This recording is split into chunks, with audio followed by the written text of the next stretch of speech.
Broads Media.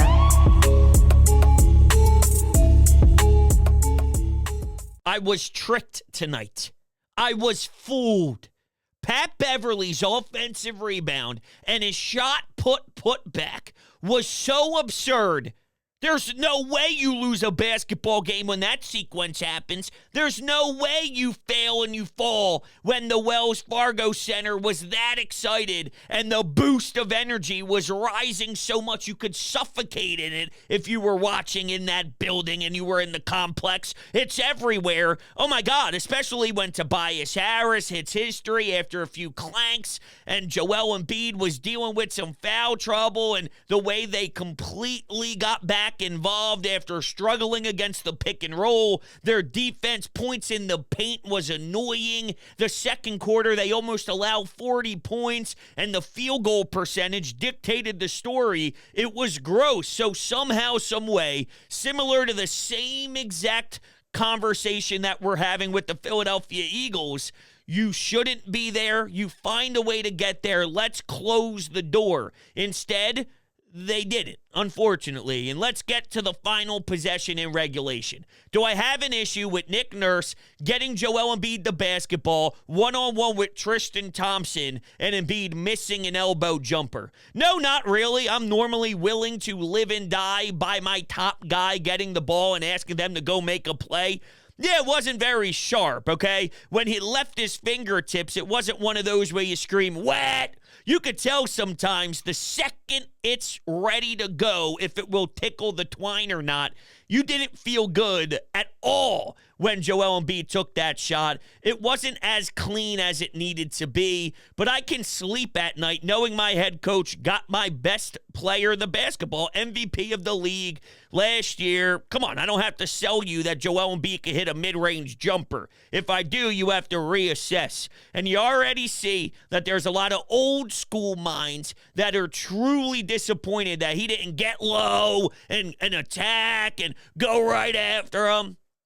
I would have lived with that too. I have no issue with that. I wouldn't have cried and said he should have took a mid-range jumper if that was the case. He was playing with a lot of foul trouble. Maybe that had something to do with it. He was afraid if he lowered the shoulder that could possibly negate any sort of last-second shot to win the game. So he settled for something that he hits at a very consistent rate. It's one of those things where it just didn't pan out. It was a fine look. Could you have gotten something better? Yeah, I think so. I think I'd be naive to just rule out anything else. But if Joel Embiid got what he was looking for, I heard Nick Nurse explain it all. They had people cutting. They had people moving. They had options just in case the Cleveland Cavaliers were going to send a certain defensive look. He was ready for option B, but option A, if you got what you want, go ahead, man. Go ahead. Take it. Do your thing. Go to where you want to operate, and let's see what happens. It was just not the best shot in that particular moment. I really don't know how Tyrese Maxey's shot in overtime didn't go in. Embiid had a good look at it, too, for a tip in, and that also gave us a rim job. Those suck. I mean, it's just flat out what it is. Those suck. All right, the rim job hurt you. I don't know how Tobias had two big shining threes and you can't really take any of them to Minnesota with you because you fail and you lose and you play extra time knowing that you're going on a flight seconds after to go play Minnesota. And Nick Nurse basically gave you the blueprint. Some of those role players that play in 4-minute, 5-minute spurts, get ready to play 9-minute, 8-minute, 10-minute spurts because we will rely on you tomorrow night. Okay, I don't know if that's sort of a call out in a good way. Like, hey, guys, in the room, be ready. This is what it is. We're a team here, and sometimes we're going to wear someone out. We're going to wear a few guys out in the night, and the following night, we got 3 games in 4 nights. It's pretty heavy on our legs. So, Rocco and anybody else on the bench and whatever. That's how it seemed like they approached this game, though, no? Whatever. Garland got super lucky. Now, he did great facilitating, and he made some big shots. And I thought just in general, the alley-oop was killer. We've seen that in the past. Working a game where you're getting some alley-oops there in the paint. Ugh, annoying, I know. The bank shot, though. Dude, he basically closed his eyes and jacked up a Hail Mary, and it goes in. When we were 9, 10, 11 years old at recess trying to impress the ladies by shooting a shot that was 40 feet from the basket and chucking it with all of our might, okay, with every ounce of guns that I had in my bicep, I'm pushing it as hard as I can and just praying that it touches the rim and I don't look like a dope and it airballs. That's what Garland did, and his goes in. Tobias got blocked by Mobley underneath the basket right at the glass pretty quickly after that three, which sucked the life out of the building too. You could ride the momentum there. You could ride the support of the fans there because there was absolutely something stirring. You could feel everybody rise on everything that was clutch for the Sixers late. Because they were feeling exactly what I was feeling. A Pat Bev moment? Oh, come on, wrap it up. Put a little bow on it. Tie it together nicely. Give it a kiss, why don't you, before you send it out the door. You know what I'm saying? Something like that. But no. This Cleveland team, gross. Won't overreact too much on a regular season loss, but I'm just saying. It smelled good for such a heavy portion of that fourth quarter with just a couple minutes to go. You thought you could take a deep breath and go, woo, one of those. Now, I do go, woo, when I'm winning my bets, all right? And MyBookie can help you win bets too. Skip the arguments with Uncle Dave on Thanksgiving and focus on what really matters. Good food, boosted odds, and hitting those Turkey Day parlays. Picture this, not just watching games, but turning every second into a potential win. With MyBookie, you can stream the game and live bet them and turn any game day into a payday. Ready to up your game? Sign up today and make your first deposit with promo code BRODES for a sweet deposit bonus up to $1,000. That's promo code BRODES to claim your bonus. This isn't just a promo code. It's your secret weapon to get extra edge on the house. Bet anything, anytime, anywhere, only with MyBookie. Take a look at the player props. You can bet on Joel Embiid's over-under points. Same with Maxey, Tobias Harris, you name it. And they're playing tomorrow, so don't be a fool. Click on the link down below in the description. Get yourself active and get some free money with MyBookie. Help yourself out on the first bet, first couple of bets, and bet on the Sixers tomorrow. You'd be a fool not to join the MyBookie family. Oh, the points in the paint make me sick. I got a couple text messages here and some calls on the Anytime Hotline as well. I guess I'll just read one here. Do you view this as an annoying loss or good fight back? I'm leaning more good fight back than I am, I can't believe it, even though I might have said exactly that earlier in the show. But deep down, what, am I supposed to be punching holes in my monitors? Am I supposed to be chucking my Xbox controller and breaking things because they didn't win the NBA in-season tournament and lost a shot at $500,000? Are they eliminated? I don't even know how any of this works, truthfully. And for this being what I do, I don't even care a lick to figure it out, and I'm doing that by principle. So whether that's smart of me or not, maybe 4 years in, it'll come to me more naturally. But as for right now, I got no idea. Round robin play, this and that, whatever. I don't care. At the end of the day, though, to answer your question, I look at the grind back into the game more. I look at their ability to put behind them what wasn't so good, and they turn it up a notch. Now, what we need to do is start incorporating the notch being turned at the start of the game for them to not dig themselves in such a hole and play such poor defense that you look so lackadaisical and unwilling to compete hard. You can miss your wide open shots and lose a game and it be a night where the ball doesn't fall for you. Poor shooting nights, it's just a part of human nature. What you can control, though, is not getting annihilated in the paint so aggressively and so brutally and figure it the hell out. They did eventually. What took so long, though, is more of where does Nick Nurse have to get back into the lab? Let's see how they approach this game against Minnesota. I want to see how the fatigue, how the flight, how all of that factors in to what they look like. It does suck that they have to play more time, but that's what happens when you have a chance and everything could have been evaporated. All the ugly, all the sloppy, all the poor passes, all the nasty defense, all of it. Poof, it's gone. We won't even bring it up, and instead of ripping them to shreds for certain details and Nick Nurse getting the blame and people pointing the finger at him, forget it all. Batum with some fouls. Nope. None of that happened because you found a way to win a game you shouldn't have won. So you put yourself in that position to have to go fight for another 5 minutes and use more energy. Whatever. My takeaway with this, though, is more, I'm glad that they made it what it was. In the grand scheme of things, just looking for details on who this team is. Less about the result and more about their process and what they're doing to try and incorporate a new Nick Nurse lifestyle. Well, I think their fight back describes the personality they're trying to grab under Nick.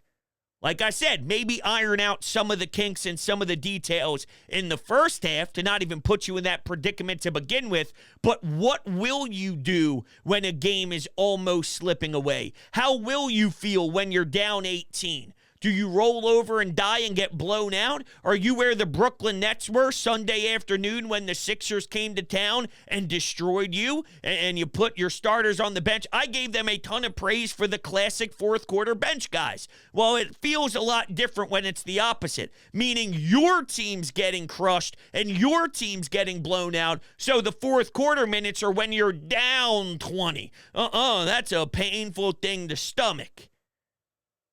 So you could do that. You could be that.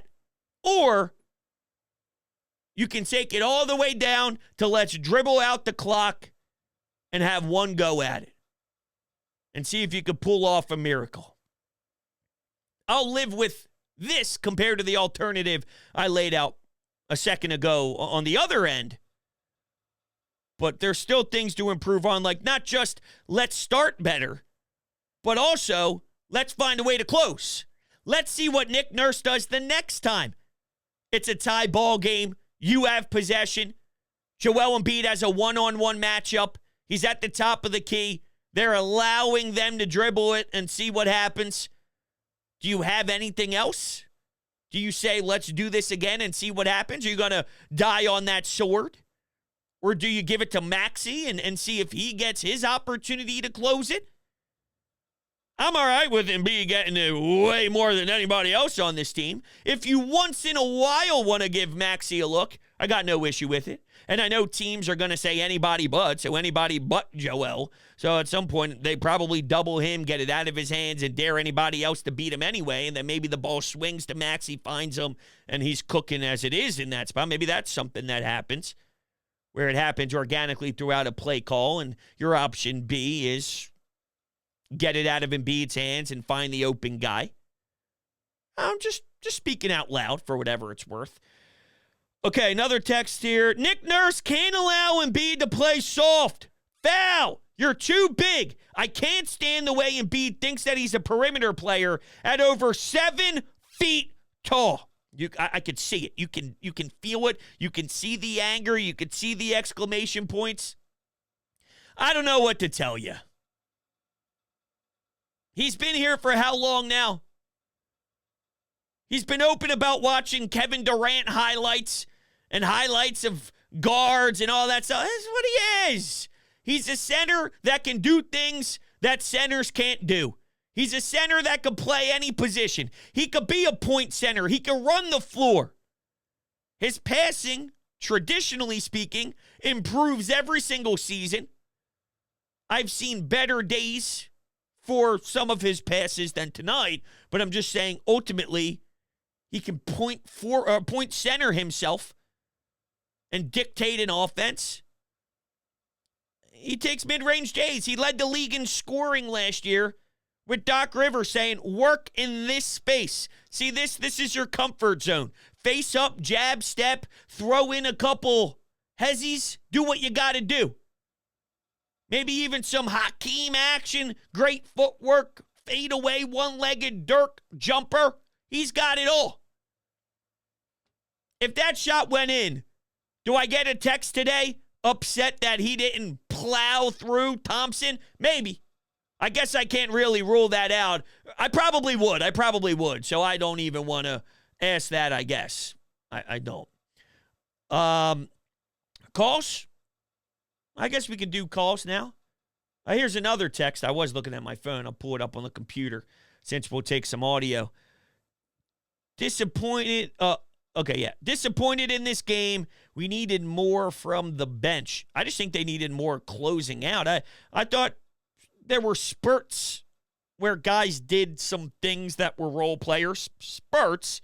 Take that for what it is. Fourth quarter Embiid.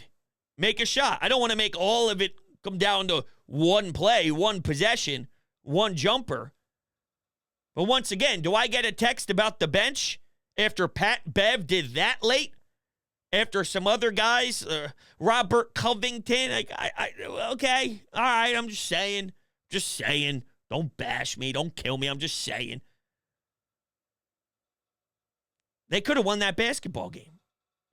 Embiid was trash in the clutch. He choked at the end of regulation. He's the reason why you lost the game. I don't think he's the reason why you lost the game, but they could have won the game and stole it. That's a better way to really put the bow on this. He's the reason why you didn't get to steal it, unfortunately, based off that one shot. But he's not the reason why you're a loser tonight. That goes on everybody. That goes on the work ethic of the entire team. I think that falls on a lot of different bodies. Before we take the audio calls, I am cooking every single night. And I can't thank anybody except for HelloFresh. And if you say, Broads, what is HelloFresh? I'm not just saying this. It is truly deep down my deep, honest truth from my heart, okay? They have changed my life, and I enjoy cooking and making my wife dinner, and I am excited every night around 5 or 6 o'clock to make something new. HelloFresh, you get farm-fresh, pre-portioned ingredients and seasonal recipes delivered right to your doorstep, so you don't have to worry about going grocery shopping anymore. You can count on HelloFresh to make home cooking easy, fun, and affordable. And that's why HelloFresh is America's #1 meal kit. HelloFresh is actually 25% less expensive than takeout, so you're getting an easy home-cooked meal and even money back in your pocket. How it works is you go to HelloFresh.com/50broads. The link is given to you down below in the description, and there's over 40 recipes to choose from every week. And when it gets dropped off at your house, there's pictured step-by-step recipe cards, and you just follow the recipes. Everything's already portioned out for you. So when it says grab X, Y, and Z, pour it in the pan, you don't have to measure anything, and I put too much water in, or I did too much this, or I did too much that. You don't got to worry about it. Like, it literally is all right there for you, and it is so simple. Go to HelloFresh.com for 50% off using code 50broads. That's 50% off and free shipping with promo code 50broads. Do not miss out at all. Do not do it. Do not do it. I'm telling you right now, do not do it. Okay, let's take calls. Maybe I'm an outlier. Maybe I'm not. But I think I can speak at least for some people when I say I'm so done with this in-season tournament. They need to get rid of it. It's just really bad. I hate the courts. I hate the incentive for the players. Like $500,000 for maybe some of the guys. Like, yeah, your back end, that's a big difference. But Joel Embiid, you don't see no difference. That'll be his all his taunting and shit money and all his tech money and whatever else he gets fined for sucking it or whatever the fucking case may be from DX. Sheesh. In terms of the game, Brad, they fought hard. Woohoo. I mean, I can't really complain about anything other than the last, I get it was only 2 seconds left, but find something better than Nicholas Batum passing it into, I don't know if it was somebody, and it was terrible. It was just, God, it gave me Brett Brown flashbacks, and Doc Rivers wasn't as bad with it, but especially Brett Brown out of the timeout, it just terrible, just garbage. All right, bro. See ya. We got our first Nick Nurse resembles Brett Brown call. It only took, 15 games into the season? I don't even know how many games they are in right now. $500,000 goes a long way, even for the super, super, super rich and the max contract guys. But in regards to some of these other players, it impacts a lot more than you think. So I do believe that there's incentives. And even the guys that have been around forever, there's something to be said about maybe someone on the edge of that bench, a Springer or something like that. Yeah, I bet you there's some love and some effort and some feels for the big contract guys to try and get a fat bag for some of the young ones and some of the rookies and some of the guys that are DNP some nights and all that stuff that are young. Like, not your savvy vets that have played 18. I think Haslam still has a 19-year contract with the Miami Heat, and he's still on the edge of the bench. I know it's finally wrapped up, but it doesn't feel that way. All right, it feels like he's got another 37 years on that bench. Those guys, no, forget that. But I'm just saying, Springer, yeah, 500,000. But I agree. I'm done with that trash. Oh, stop it. But, bros, it's just like soccer. Once you get your dumbass head of yours out of your ass, it's just like soccer. And I don't watch soccer. And I don't care for soccer. Okay, good for soccer. Hey, congratulations, soccer. I don't care. This, stupid. Dumb. Next call. Absolutely brutal loss for the Sixers tonight. I mean, Darius Garland just cooked us. The guy's been cooking us for years. Really just got cooked by him tonight, but whole team kind of just looked a little out of it tonight, you know? Offense just was a little sloppy, not as much movement with the handoffs. You know, Max, he was absolutely brutal from three, made some shots when it counted, but that last shot was just, I don't know. And I don't even hate Embiid one-on-one with bum-ass Tristan Thompson at the end of the game. I really didn't even hate that, but OT, tough foul out for Embiid. But Pat Bev,